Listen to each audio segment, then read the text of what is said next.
Let's go.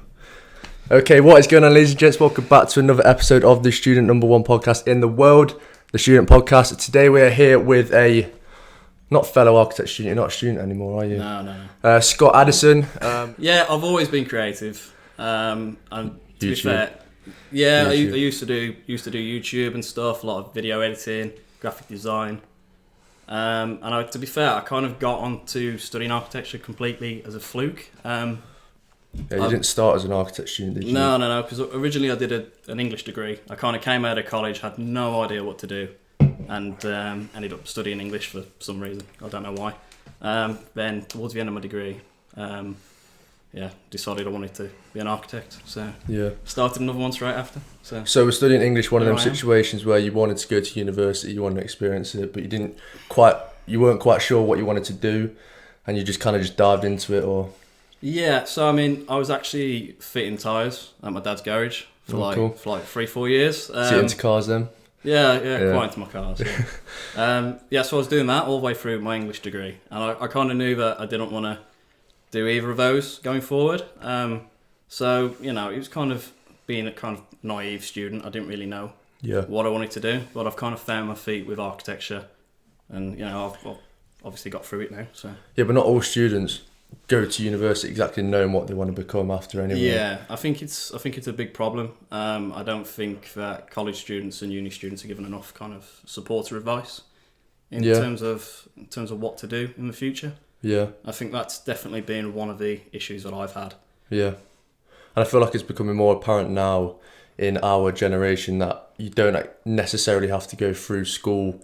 I've mentioned this before on my podcast, but you don't necessarily have to go through school, go through university to be successful. But I feel like as you grow up, you've been forced through this kind of system that you have to go to school, you have to then get a degree, then you get a job, where it doesn't necessarily have to actually be like that. Yeah, I think the norms changed, kind of like now everybody just goes to uni for the sake of it. And for the experience. Yeah, definitely. I mean, I understand why people do that, because university is like it's like a one in a lifetime experience. You might as well make the most of it if you can go. However, if you're going to go and do a subject where you're not quite sure what you want to do, you are getting yourself in a lot of debt. So I bet you're in. We're not going to talk about that. Yeah. Well, obviously, because I'd already done my English degree, I had student finance for that. Yeah. I didn't get any funding at all for the architectural one. Oh shit. So I was working like 3-4 days a week while studying architecture. And I was also having to pay for the course as well out my own pocket, so that was like 27k gone instantly. What did you cover that all by working while studying architecture? Yeah, I sold my car as well. I sold my car. I had a nice car, and I had to sell that. A nice car. Yeah, you're crying inside. Oh yeah, it still upsets me, to be fair. Yeah, it will do though. Yeah. Well, you still got a nice car, nice Focus ST. I know, which is for sale. Let me know. Nothing on my Peugeot 107. Nothing wrong with Peugeot 107. It's all right. It's called Pinot. Is it? Yeah. I like your private plate as well. It's quite nice. Yeah, C1 TGO. Probably shouldn't have just told the whole world what my private plate is then. Yeah, because my number plate used to be PN09, so I used to call him Pinot. And now I've changed the number plate. I've just followed it through. Anyway, so yeah, you've got 2 degrees, which is pretty nuts. 6 years at university.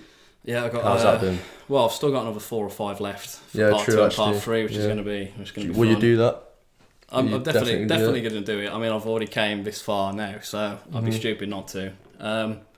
Yeah, it was rough. Like again, when I came out my English degree, I didn't know what to do. I had no career advice whatsoever, and I was just I couldn't get a job anywhere, to be honest. I was applying for literally anything with an English degree.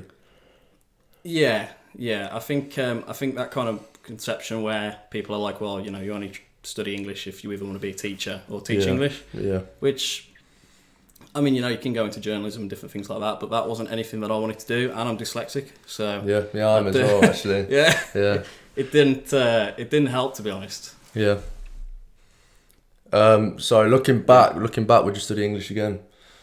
Because I know it has helped you get the job now, but would you still do them 3 years at university? To be fair, when it's came to writing, within architecture, it's been a piece of cake purely because I've studied academic writing for 3 years, so I'm pretty good at it, and I'm pretty good at.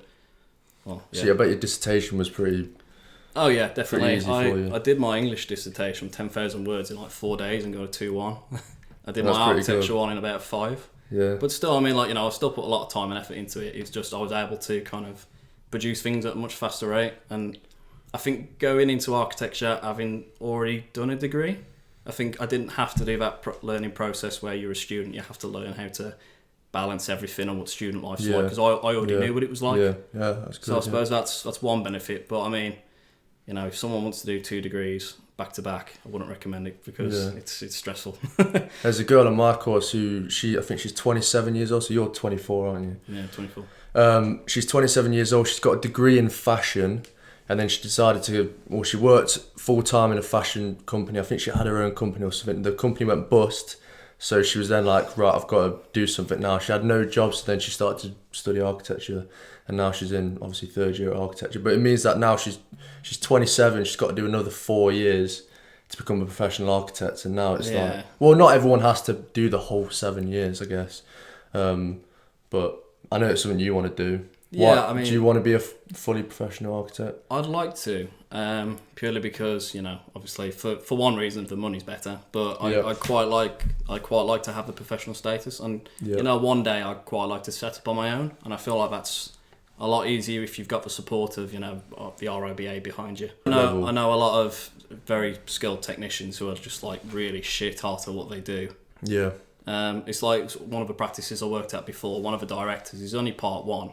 But he's fantastic. He's better than anybody else who's like part 3, and he's been working for like 10 years. I guess it's all about the experience, then, I guess. Yeah, definitely. Yeah, because I think it varies from person to person. To be fair, because for me, like last year when I worked in an architect's firm for 3 months, I was very much thrown in like the guy. He was on a placement. If you wanted a little jobs doing, give it to him. You know what I mean? And it was kind of like, it was quite tedious because it was like, oh, we need a Photoshop piece of work done, or we need a render done, just give it to Tom because he can do that. And I've been through that. Yeah, and it's tough. Like, I feel like that doesn't necessarily help students that want to get experience to find out what it's like working in a working environment, and then they're thrown into this situation where they feel like they're not being an architect, they're just being given all this shit piece of work. I feel like a lot of students kind of need to watch out for kind of how they're treated, because, you know, it depends where you go. Some places will literally treat you like a CAD monkey, and you'll spend the whole year out just sitting on AutoCAD or Revit or. But do you think that's determined on what type of firm you're in? I think so, yeah, because I mean, I've had experiences where that's where I've been pushed to, but then in other places that I've worked as well, because I've worked for quite a couple of different firms. How many have you worked for? I think I'm on my 5th actually. 5th? Yeah. Got some good experience then. CV's looking nice. Yeah, it's looking alright. Yeah. So what were you saying before I interrupted? Can't remember. So, you know, when you applied for not architecture school, that's an American thing to say, but an architecture course, did English help you getting into university? Well, it did, purely because I didn't have to have an interview or anything, because I'd already got a degree, and I didn't have to worry about UCAS points because, you know, I'd already got qualifications. So I was accepted straight away. It's a funny story, really. When I actually went to apply, I had no idea what I was doing. I kind of applied, it was like, I think it was midnight, and I was sending my UCAS application in, and it clocked over to 12:01. I mean, I didn't realise that was a clearance thing, so I ended up applying for clearance to BCU. And I ended up getting on the course, literally like by the skin of my teeth. And it's been good. I think having the English degree has helped me kind of progress through architecture. So yeah, I'd agree with that. I think it's been beneficial, really. Yeah, definitely. And also, if I was someone who was doing like all the applicants for all the students, if I'd seen someone who's applied with a degree and I've seen someone that's applied with A levels, you instantly look at the person with a degree and think, no, yeah, we'll get him on the course. Yeah. Because you've been through that whole period of you've got experience at a university. What university did you go to before? It was Newman in Birmingham. Was that any good? Yeah, it was alright. Yeah. It was alright. Yeah, it was okay. Enjoyed it. Yeah, it was good. To be fair, towards the last year, I never really went in much. Yeah. Yeah. But definitely studying English would have helped you. For me, I've always struggled with essays. Not necessarily struggled with writing them, but it's just getting started and getting to know what I'm actually speaking about. I've always struggled doing that. Like recently, I've got much better because I enjoy writing.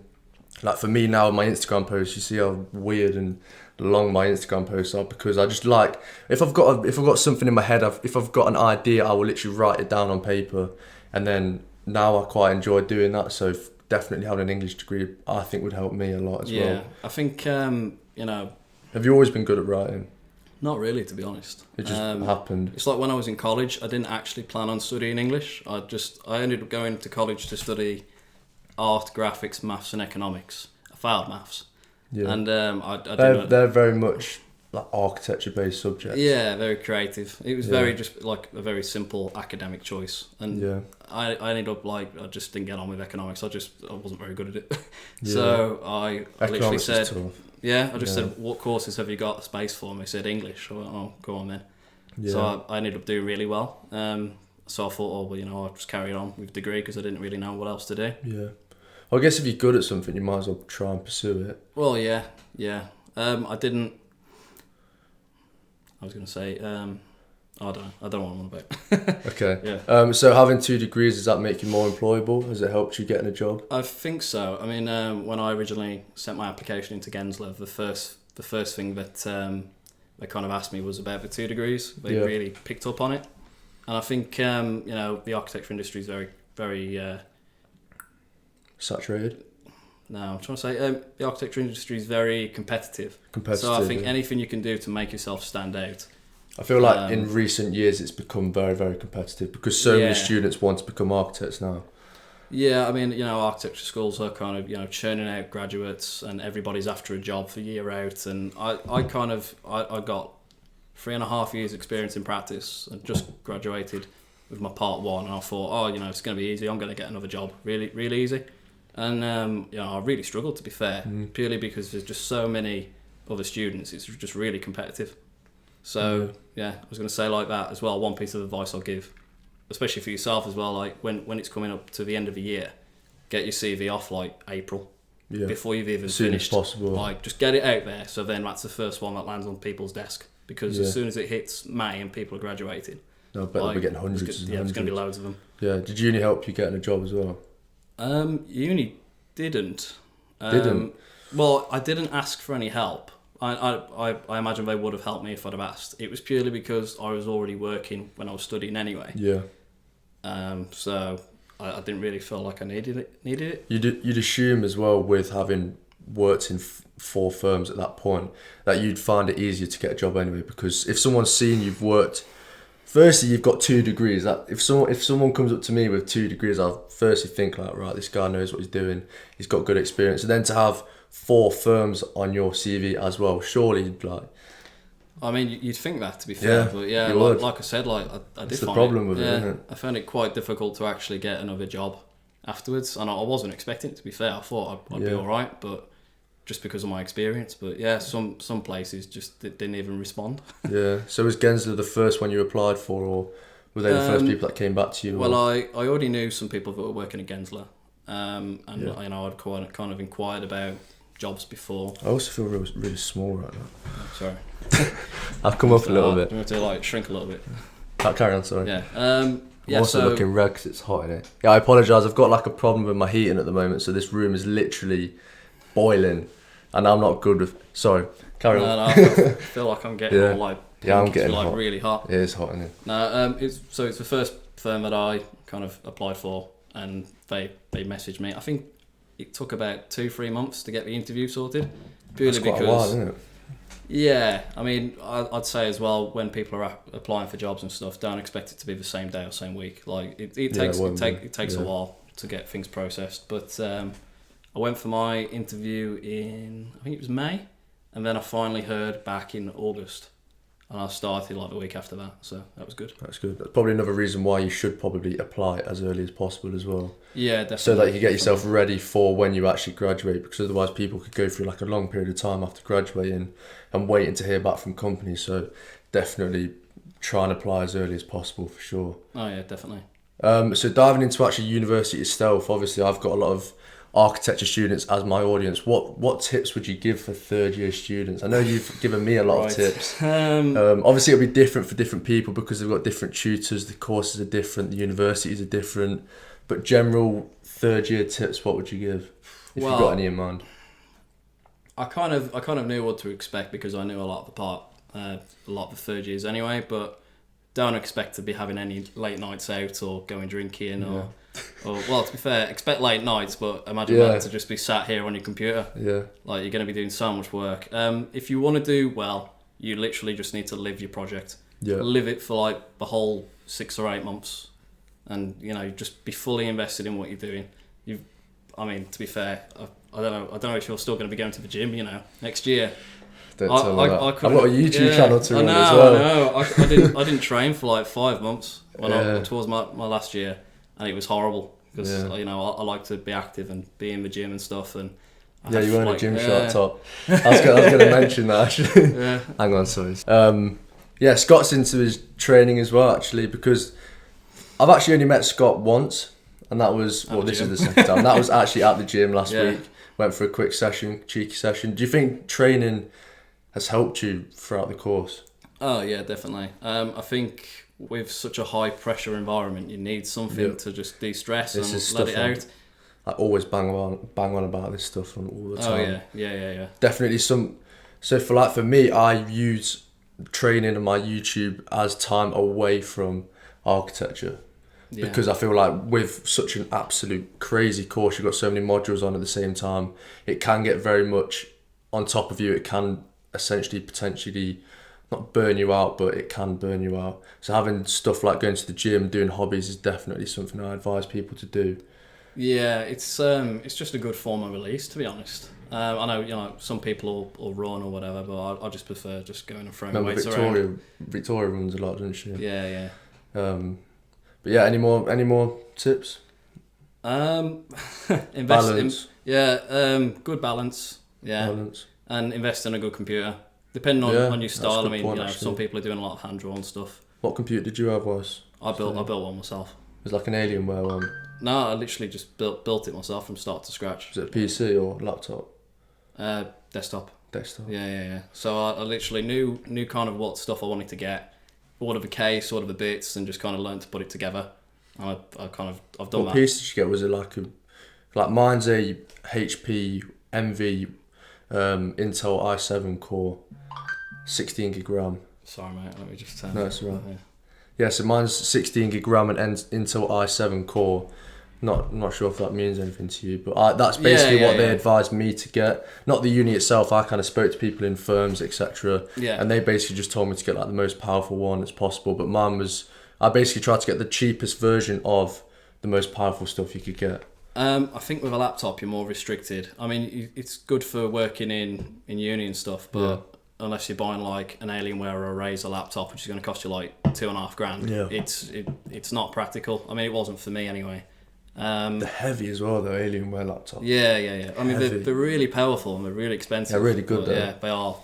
A couple of people on my course have got them, and they all light up, and it's got loads of different colours, and it's all crazy stuff. But they're actually like really powerful. Like one of my mates brought it in. He built one himself. I think he just gave like the specs to someone, and they built it for him. Then gave him the price or quote or whatever. And he came into university. I'm not actually joking. He came in with his bag, and he was like dragging it in. Put his laptop on the table, and we all tried to pick up. I was like, "Fucking hell, this is heavy." So what have you got in it? But yeah, desktop was probably a good idea. Yeah. However, like the whole portable thing is, I find difficult because I do all my editing, my YouTube videos and everything, and if I'm just stuck in one place, and say if I'm away somewhere or I'm at uni and I need to edit a video, I kind of need my laptop with me, unless I had a laptop and then a PC at home, and then I link them up like with OneDrive or something. I think it depends on your preference with working as well, because I quite comfortably work at home, and I tend to work like through the night. I'm a bit of a night owl. But I literally just had a research of all the best bits for the different softwares. Like I like to do a lot of rendering and stuff, and a lot of 3D stuff. I did like virtual reality. Yeah. Have you got a VR headset? Yeah. Nice. I invested in that in second year. I instantly knew that I wanted to do that, and then Enscape came out, and then everybody was doing it. Enscape's good. Yeah, Enscape's good. What other softwares you use? AutoCAD, I'm assuming. Do you use Revit? You don't, do you? No, I do. Oh, you do? I used AutoCAD when I first started at my first practice. I used it a bit in first year. Then the place that I started working at used ArchiCAD, which is just fantastic. I really do you really like that? Yeah, I really like that software. It's good for rendering, good for everything really. Yeah. And then now I'm at Gensler, I'm using Revit, which has been probably the biggest transition. Learning a new software, it's like learning a new language. It's like I know what needs to happen in my head, but actually making it happen physically is quite difficult. So that's been quite frustrating. Yeah, and I feel like I understand why companies use softwares, because it's much easier, it's much faster. You can churn out plans, elevation sections, everything renders really, really quickly. However, at university, I feel like softwares prevent you from doing a lot of things. Like it prevents you from being as creative as you want to be while starting to become an architect. I think, definitely in Revit as well. Like yeah. I think you don't have that much time to learn the software to a good standard. But at university. Yeah, I don't. I mean, like obviously BCU they do a lot of tutorials and different things, and they really get you going with how to do the basic stuff. But I don't feel like you properly use the software until you get into practice, because it's a very kind of corporate system of how they like to do things. Yeah. But very professional. Yeah. Whereas obviously university is much more conceptual, and they want you to be quite sketchy and creative. Whereas obviously in a firm they don't necessarily want that. They want everything to be nice and clean and everything to look the same, everything coded. Yeah, I mean, like you have like a corporate identity that you have to work to. But I think if you're designing in CAD, then what you're going to actually be producing is going to be very limited, because you'll be like, well, I don't want to do a curved wall because I don't have to model it. Yeah. But I feel like if you just start on a piece of tracing paper, which is what I've done for every project, and even in practice now, like I've literally spent most of this week just hand drawing stuff. And tracing paper's unbelievable. Yeah. Unbelievable invention. I absolutely love it. It's what B, my tutor, B. All she ever says is get a plan, get some tracing paper, and just diagrams. Yeah, I spent a small fortune on tracing paper throughout my last year. I've got one of them roll-up things. I haven't got the pads because they're really expensive. I've literally got a roll of tracing paper, so I can just layer it over my work, and it's easy. Definitely gets me with that. Yeah. Trust me, it saves you so much time, obviously ripping out of a notepad or a tracing paper pad or whatever. So a huge thing that I struggle with and a lot of students struggle with is verbal and crits, verbal presentations. Have you got any tips for someone? See, I was always told by B as well that I'm really good at talking. Yeah. And I don't think I am, and I get quite flustered under pressure, especially when there's like quite a few people. Yeah, I do as well. Crazy, man. I just go red. I literally just used to get my notebook, write a script of everything I was going to say. And so you would write a script then? Well, I did, because I found it easier. I just used to like go to the bathroom and just read it over and over and over again out loud.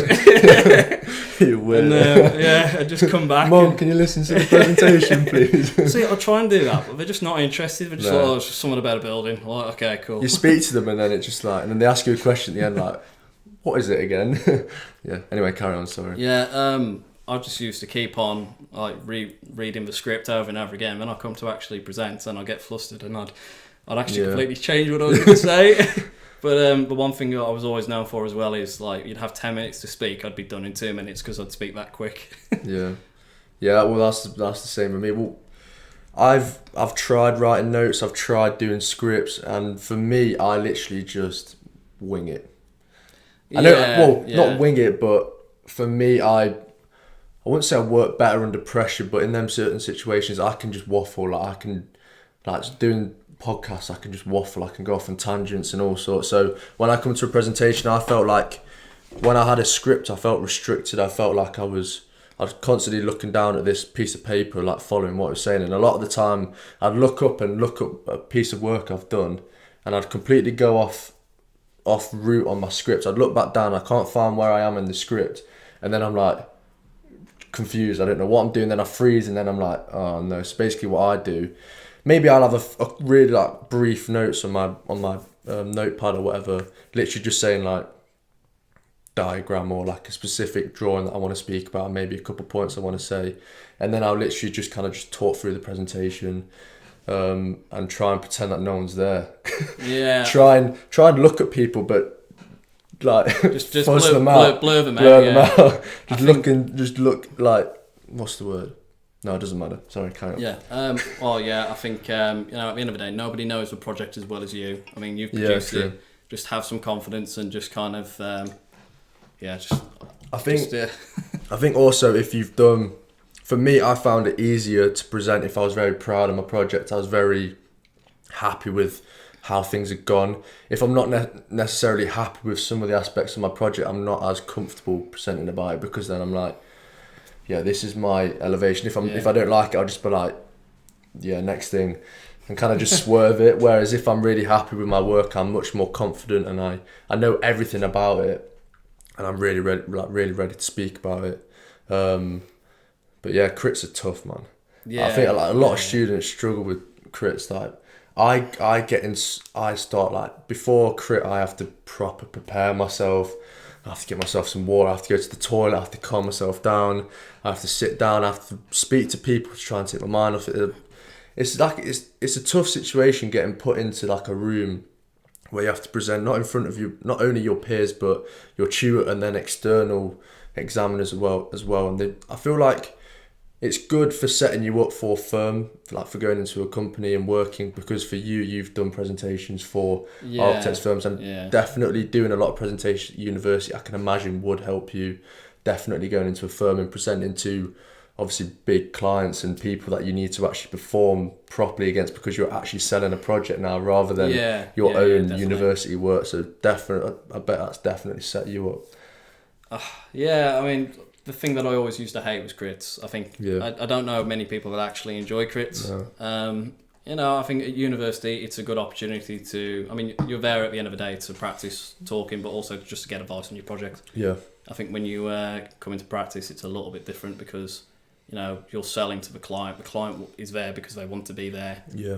I feel like it's a little bit less pressured in practice. It's a little bit more chilled out. Yeah. I mean, it obviously depends who you're presenting to as well. I've had a few which have been quite stressful, but I mean, I've had some which have gone really well. How many people would you present to in practice? Well, like I said, it can vary, to be honest. I mean, the last presentation I had, it was 2 weeks ago. I think it was 3 people. Oh, that's all right. Yeah, and we were just kind of like the 3 of us kind of all together. Do you do any like Skype calls and that? Yeah, I mean, Gensler use Skype a lot, purely because we've got 6,300 staff. We've got 50 offices all over, everywhere. Huge company then. Yeah, it's fantastic. But like, if you want to talk to someone like in Costa Rica, which I was doing the other day, like you literally just Costa Rica. Yeah, go onto Skype, call up the Costa Rica office and be like, can you help me do this? You know, I think it's really great, and it's really interesting way to work. I mean, it's nice to have obviously face to face. We get people come over, like we had someone from Chicago this week come over and do like a little presentation, which was really cool. It's cool working for an international company, because you get the chance to speak to people that work in a different environment in a different country. So for like me, when I worked at Leonard Design last year for 3 months, every Friday they'd have a like a meeting, but because they had a Nottingham firm and then a London firm, then a Hong Kong firm, and then a Sydney firm. We basically had them all on Skype, and they'd have a camera set up, and we'd all be sat in a room, like a 360-degree camera, and they'd basically, because the head was in our firm, he'd do the presentation to everyone, and this is actually quite cool actually. Basically, when I got there, they give everyone £100 voucher to at some point throughout the year go travel somewhere. And then every Friday they have a presentation where they present their experience on their travel, what building they've gone to. Oh, that's cool. So it was quite a chilled out like. How do you spend that? Is that like for like an airline or? Well, I assume so, but flights aren't that cheap anymore, really. Well, they are, but it depends who you go with. We do a similar thing. Like on a Tuesday, we'll have a weekly meeting, and somebody will bake a cake. Yeah. And they'll just talk about the cake or something about themselves. Do you have like yoga classes in that as well? Well, last week it was the Wellbeing week. So we were going to, but we never got around to it because everybody had deadlines. Yeah. But I think the London office, they have like someone coming to do massages and all sorts. Like, I want to move down there, but that'd be great, yeah. I want a massage every day. I'm just stressed. Yeah, I'm stressed about my work. Can you give me a massage, please? But yeah, and also my firm also did every Friday we had bacon.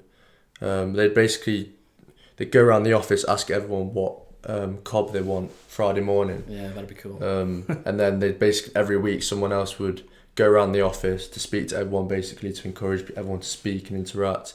And then one person would go and collect it, and then we'd have like a meeting, have a presentation, and everyone would sit and eat their cobs as well, which is pretty cool. So I'm going to go for a complete tangent here, right? Because you are diabetic, yeah, and I'm like really intrigued by it all because How have you found university being a diabetic? How long have you been a diabetic for? I've been diabetic 22 years. 22 years. So I was free. Yeah. It's been interesting. My health has definitely suffered, especially during architecture. Yeah, if you think difficult. about how bad you feel when you're under stress. Yeah. When you're under stress, you got cortisol and all sorts going around your body, and it really messes with your blood sugar. Yeah. And when you're diabetic and you're getting no sleep, it is tough. Yeah. Especially architecture as well. Yeah, definitely. Towards the end of third year, I think it was Easter, I got a deadline that I was pushing. I wanted to get my work printed early, a few weeks early, and I was getting probably about an hour or 2 hours sleep every night. I was drinking about a cup of coffee or two every hour. I was just living on coffee, and my blood sugar was literally just all over the place. It was so high, and it affected me so much. I was just so ill for a long time after, and it's taken a while to kind of. I mean, even now, I've been graduated a while, and it still shows up on some readings sometimes. Yeah. On my average and stuff. Yeah. And it did affect me quite a lot. The stress towards the end, it was horrible. But I think if you can really balance things out with your time and stuff, and try not to do too many all-nighters, I think it's challenging. You've done well to get through though. Oh god, yeah, definitely. Suffering with diabetes, because even the other day when we were in the gym, you had to stop and have a Mars bar. Yeah, that's standard for me, to be fair. So, say if you were doing a presentation and you needed, how would you know that your blood sugar's low? Would you feel a bit faint? As I'm going to do a presentation, I get stressed, and then my blood sugar rises, so I don't have to worry about it. I just have to do a shitload of injections to kind of try and bring it down. Yeah, which isn't the best, but. Yeah. I mean, I have to obviously be careful when I'm presenting and stuff, especially at work. I've been in meetings sometimes which have ran over quite significantly, and then I've had to run out and grab a Mars bar. Yeah. Carry on, sorry. Yeah, just to run out of the meeting and grab something to eat or drink or something. Yeah. And then you had one of them things. I did have my sensor on the back of my arm to do it. Which I was proper intrigued, but I thought it was really cool. He's got an app on his phone, and obviously if you are diabetic, you'd know about this. But for me, I didn't have any clue. I've got one in the car, Yeah. So he's got an app on his phone, and he taps it on this thing on the back of his arm, and it tells you your blood sugar levels. That's pretty cool. Yeah. That's a good bit of tech. Because I've seen people in the gym before wearing them, and I've never really understood what they were until I saw you had one, and then obviously you explained that it's because you're diabetic, etc. That's pretty sick how you can just tap it. It's really convenient, especially because it'll work for your coat as well. If you're on the train or something, it's so much easier. If you've got to get a little kit out and start pricking your finger and start doing stuff, it's a bit of a aggro. Bit of a nightmare. Yeah. Anyway, I want to dive into some questions because we've got some really good questions from Instagram. Right, so, probably the biggest question that I get given a lot is, which one is it? It's a big one. Oh yeah, how does working in a firm compare to work as you did as a student? Right. Well, I think it varies between practice. I've worked for practices that have been very technical based, so kind of the creative, kind of abstract flow of architecture isn't kind of relevant in the sense I was designing boxes for cars for a long time, showrooms. Yeah. So where I'm at the minute, Gensler are very, very creative, and it feels like being at uni. Some of the briefs, it's quite pleasant. I was doing a presentation the other day, and I had to do a whole field diagram and stuff, and the whole architectural concept behind the little scheme that I've done. Yeah. And it was quite nice. But you even get your brief as well, and it'll have bullet points of everything that you need to do. So it'll say you got to do 2 elevations, 2 plans at this scale, this, and it's quite nice working like that. Yeah. So is that just Gens that have kind of done that? I don't know, to be honest. I mean, from your experience, anyway. I've not received anything like that from anywhere else that I've worked. Obviously, Gens are a very big practice, and it might be a little bit different to the fact that now you are actually a graduate student as well. Yeah. I think when you're working part-time and full-time as well, you definitely get a different feel for the office. Calling it a graduate student.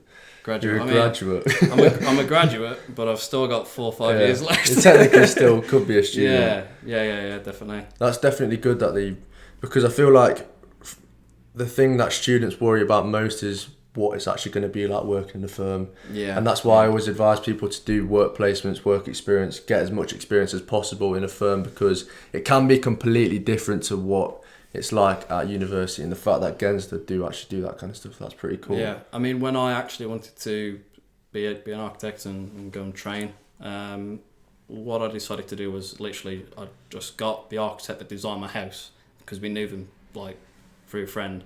And I sent them a letter. I was like, I want to come and do some training. I'll work for free for 2 weeks. Yeah. I just want to see what the job's like. If I actually want to go into it, because obviously it's a big commitment. It's like 7 years. Yeah. And I thought I just want to know what it's actually like before I start at school. Yeah. So I sent them a letter. They rang me up the day after and said, "Oh, do you want to come in then?" Yeah. So I went in, and after the first week, I didn't know what architecture was, to be honest with you. Yeah. I was just waffling through everything. Yeah. I was kind of drawing up little house extensions and different things, and they literally said to me at the end of the first week, "Do you want a job?" Oh, really? Yeah. So then, from that point, then I was paid. So I was quite thrilled actually, because I didn't really know much about it or what I was doing, and I seemed to be kind of finding my feet with it. Like I seemed to be doing good anyway. So I was quite pleased with that. Yeah. Yeah, that's good. Yeah. So like with my experience in firms as well, because I've spoke about my experiences before on my channel. I've worked in 2 different firms, and for me, what I did in the firm was completely different to what I learned at university. Like, I wouldn't say it's completely different, but I feel like throughout university you're drilled in to the idea that you've got to go through this process of site analysis, development work, design work. You get to your final design, and like firms do that. They have to do that to go through the stages. Well, I mean, it's like I said, really. I think it depends on where you're working. I mean, where I'm at now, we do a lot of site analysis, and we do the standard kind of page with the banana some path on and stuff. Oh, do you do that then in firm? Yeah. We'll do like a little site analysis and stuff, and we'll do like shadow studies and different things, and then we'll say like how the site has informed what we're putting on, and I think some practices take it more literal than others. But it's good that they set up a brief as well then. Yeah. So it gives you an idea of what you're actually aiming to do and like where you actually going with the design. Because a lot of the time when I've gone into firms, I haven't necessarily been there from the start of the project, so I've kind of been thrown in halfway through, and they've had to explain it to me. So I probably haven't had the same experiences as what you've had, because you went for a long period of time working for a firm, obviously over while studying as what was it like working whilst being an architect? It was architect student. Well, I mean, obviously I was paying for course, I was paying for other things as well. I had to obviously pay and eat and stay alive at the same time, and obviously it's an expensive course to do at the end of the day. Like, you don't realise how much materials, your computer, different things are going to cost commuting to uni. It was hard work. I was working, balancing that. Yeah, I was working three days a week, and it was really tough. I mean, I've gained some valuable knowledge from doing it, and I'd recommend other people to work at the same time, or if not, at least try it before you start studying. But yeah, I mean, I think it's definitely benefited me, especially like how advanced with different softwares and different things and my way of thinking. Yeah. Especially like when it comes to doing details and stuff. If I've sat and I've been doing detailing for like significantly longer than other people, it was easier at that stage. Much easier, yeah. Yeah, I'd definitely recommend it as well. See, for me, I've always recommended not doing it. Yeah. In terms of actually working hard at university, because for me, I would not be able to work. But obviously, people like you had to work because you needed the money. People on my course, they have to work because they need the money. And I'm sure a lot of people that are listening to this have to work because they need the money. But for me, I I literally just wanted to focus purely on my studies, and I didn't feel like there's any point in me working at the same time. But I guess, like you say, it gives you valuable experience, and obviously whilst you are working in a firm, you are learning a lot of things along the way which are going to help you on the course. But there's also, it can go the opposite way around. Like there's a guy on my course who's working part-time as well, and he's on the course full-time. A lot of the stuff that he does in the firm is completely different to uni, so a lot of the stuff that he does at the firm he brings into uni, and he doesn't. So like last year, if he's listening to this on phone, but last year he did one of the projects at the firm, and he presented that project as his project at university, and like everyone knew about it, everyone knew that it wasn't his project, and he presented it as, this is the work I've done in a firm, and he thought that was okay because he did that work in the firm, and then he brought that project and just failed him. Imagine if the client found out as well. Yeah. Like that's quite risky. And they just failed him.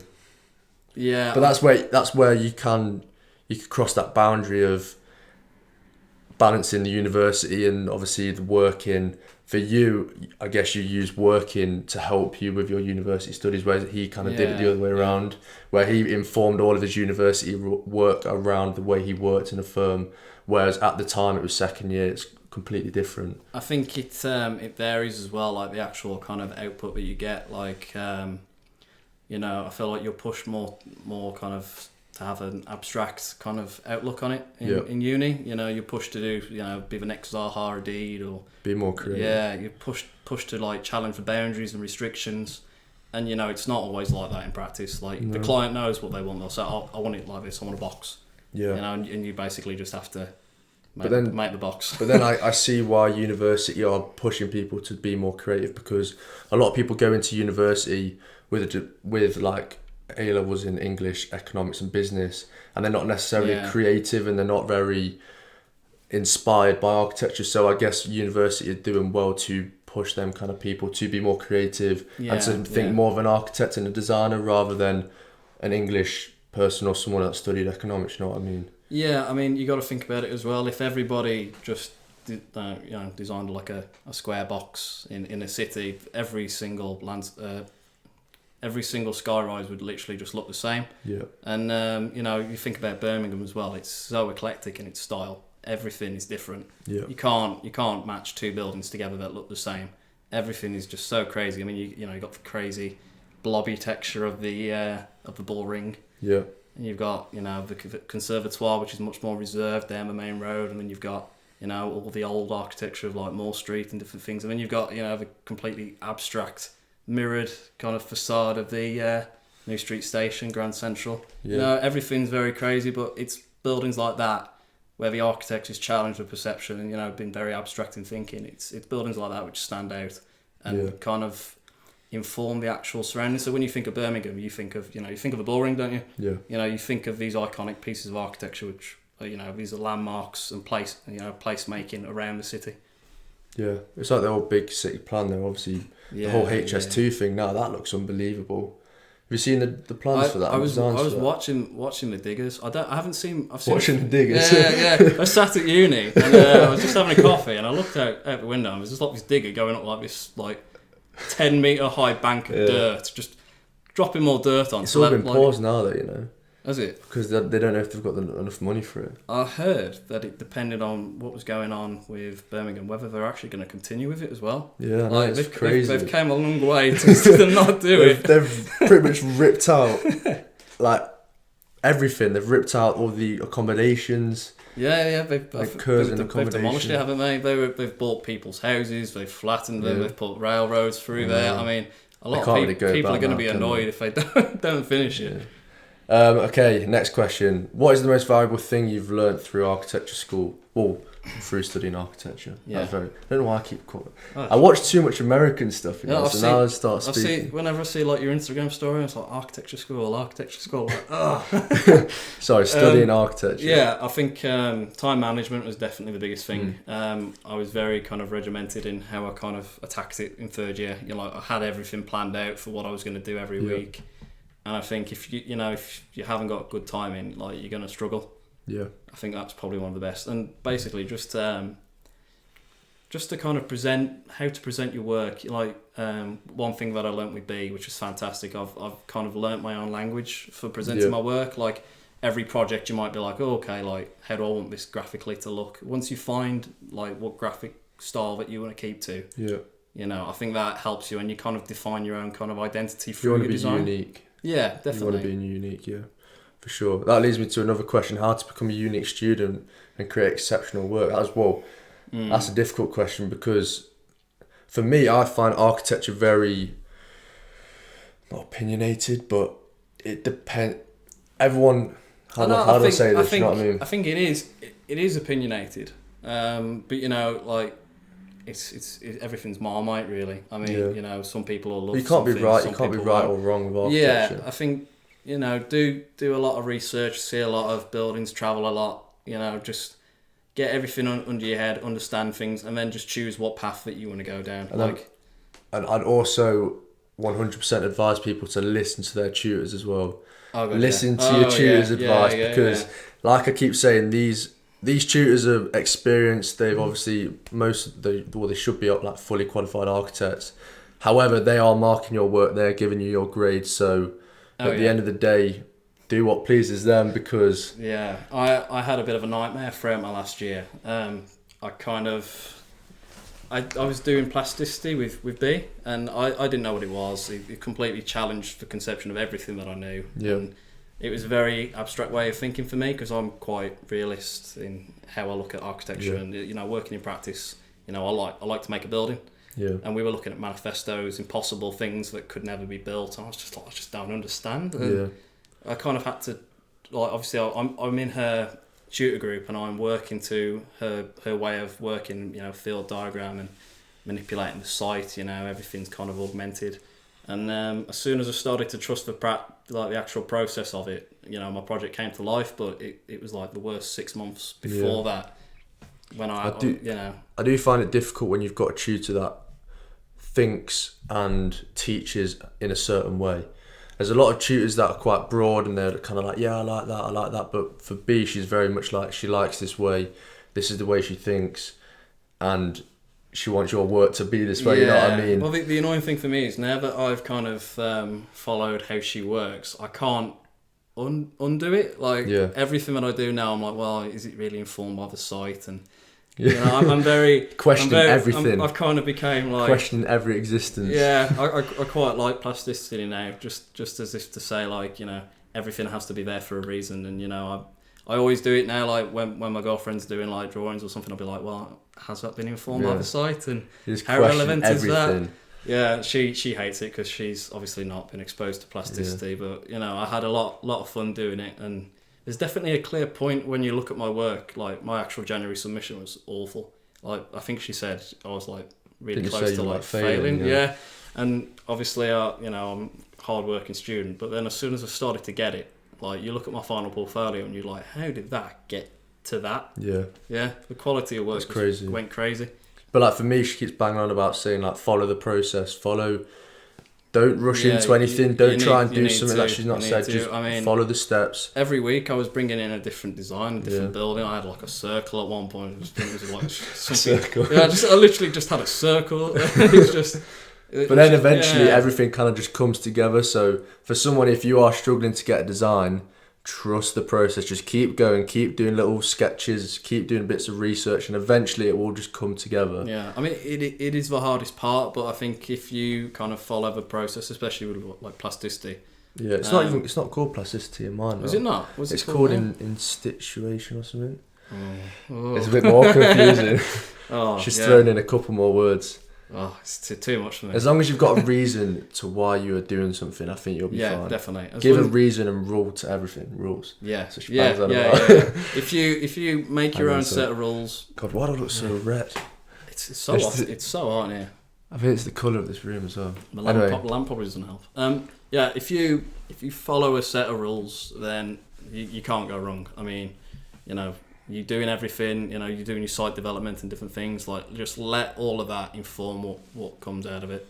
Yeah. The one thing that I was trying to force a form and force a design that just made no sense at all. No. So she keeps telling us, don't force anything, just literally she said, you will do all these diagrams, you will do all this work, and a form will come out of it, and then one day you'll look at it and think, hang on, I've got a building here. See, the thing I was doing, like, I was looking at things on Instagram and be like, oh, you know, I could do that, I could do that, and it wasn't anything relevant to what I was actually doing. Yeah. So as soon as I actually started to just trust the process of what was going on and kind of the field diagrams and manipulations and testing that I'd done from that, literally the form just came to life. It was like I had nothing, and then I had a full project in like weeks.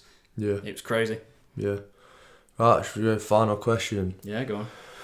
Does university adequately prepare you for the real world realities of architecture?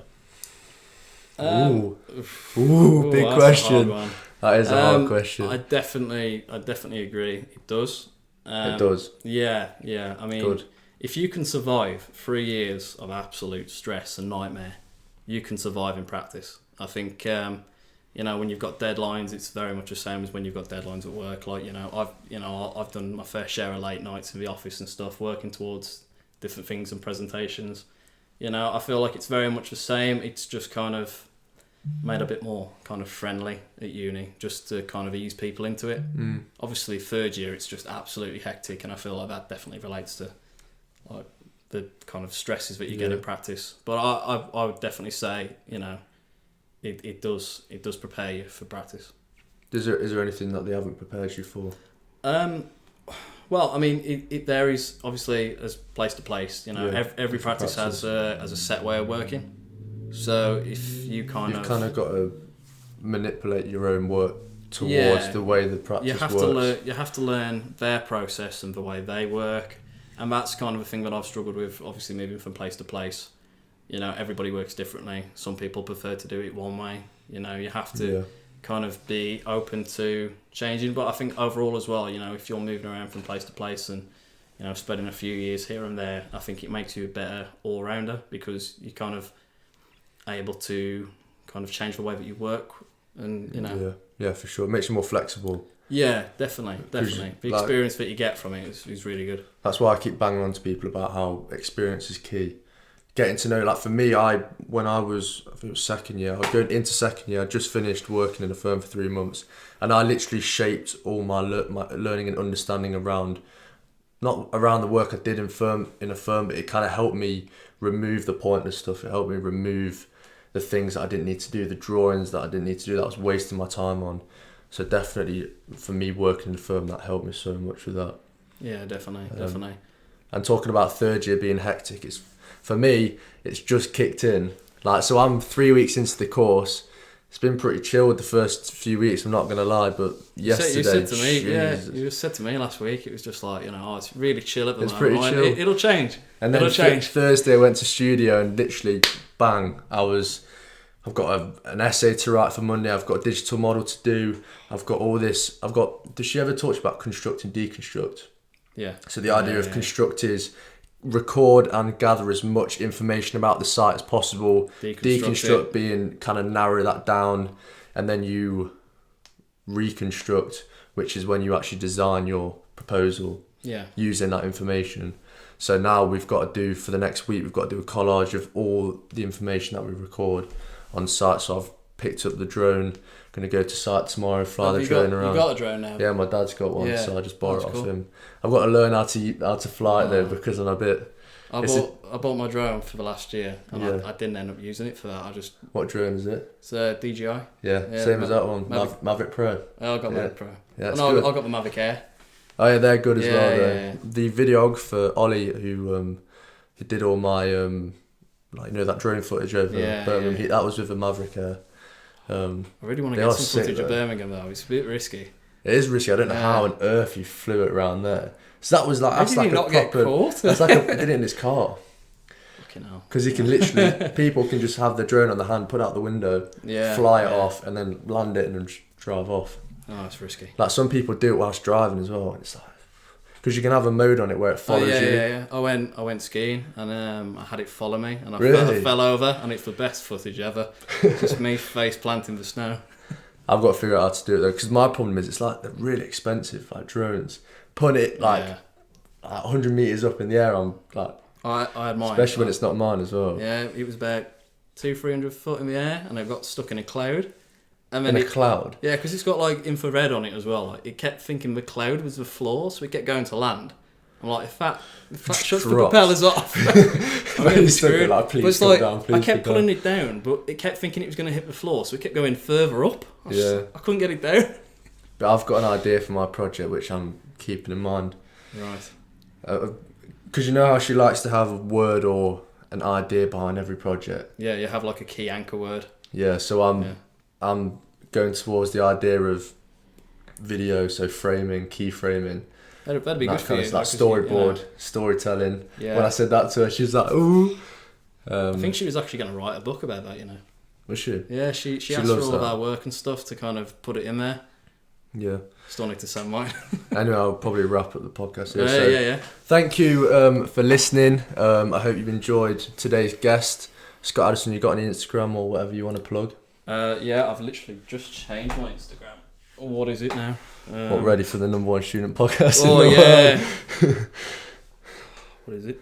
My Instagram is _Scott Addison, and that's ADDISON. Cool. And what have you got on there? You got your architecture work on there? Architecture, and I'm going to start putting some fitness stuff on there because I had a separate account for that, which can't be asked for too. So we share some passion in architecture and fitness, which is cool. Thank you as always for watching and listening to the #1 student podcast in the world. I don't know whether it is the #1 student podcast in the world, but I've said it now and I'm rolling with it. So just pretend it is. It's fine. We are now the #1 student podcast in the world. So thank you as always for listening. If you've got any questions for the next podcast, please let me know in the comment section down below on YouTube. And if you're listening to this on Spotify, iTunes or SoundCloud, just drop me a message on Instagram, which is @TomRowe. Just a cheeky plug there. Thank you for listening. Thank you, Scott. Yeah, and by all means, if you got any questions as well, just drop me on Instagram. He's a good guy. So peace.